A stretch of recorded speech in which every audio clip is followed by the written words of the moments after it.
Lubbuka kennite arfii du'aa cabsite jireenya na badhaaste kan bara baraa. Lubbuka kennite arfii du'aa cabsite jireenya na badhaaste kan bara baraa. Gooftaa koo si faarsee hin quufu, si faarsee hin quufu, si faarsee hin quufu.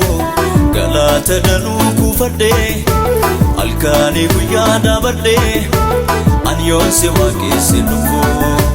Galata danuu kuufadhee halkanii guyyaa dhaabadhee ani yoon si waaqesse dhufu. Galata danuu kuufadhee halkanii guyyaa dhaabadhee ani yoon si waaqesse dhufu. Ani yoon si waaqesse dhufu.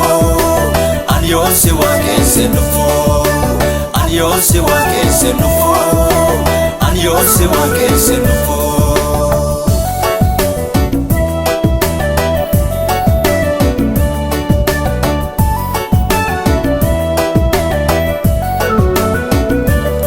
Jaalaleetti na jaalatee danuu na mararsiifatee baay'ee na dhibaa akkamiin akkan ibsu dhabaa. Jaalaleetti na jaalatee danuu na mararsiifatee baay'ee na dhibaa akkamiin akkan ibsu dhabaa. Akkamiin akkan ibsu dhabaa jechaniitti ibsu dhabaa. Akkamiin akkan ibsu dhabaa jechaniitti ibsu dhabaa. Gooftaa koo si faarsee hin quufu, si faarsee hin quufu, si faarsee hin quufu. Galata danuu kuufadhee halkanii guyyaa dhaabadhee ani yoon si waaqesse dhufu. Galata danuu kuufadhee halkanii guyyaa dhaabadhee ani yoon si waaqesse dhufu. Galata danuu kuufadhee halkanii guyyaa dhaabadhee ani yoon si waaqesse dhufu. Ani yoon si waaqesse dhufu. Ani yoon si waaqesse dhufu. Ani yoon si waaqesse dhufu. Ani yoon si waaqesse dhufu. Ansi waaqessa galata si gamta.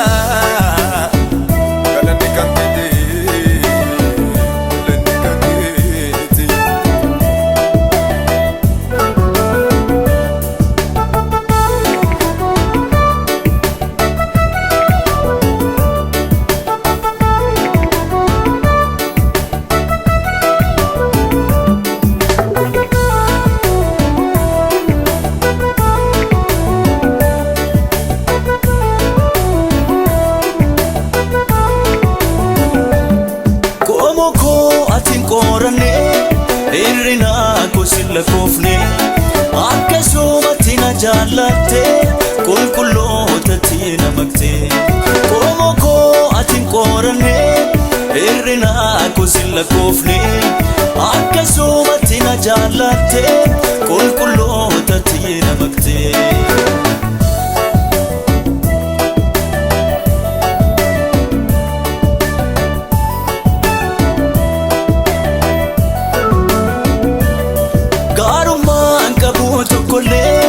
Situ na gargaareef malee jaalallee kee kun naafadhaa kan afaan iyyeessi faarfadhaa.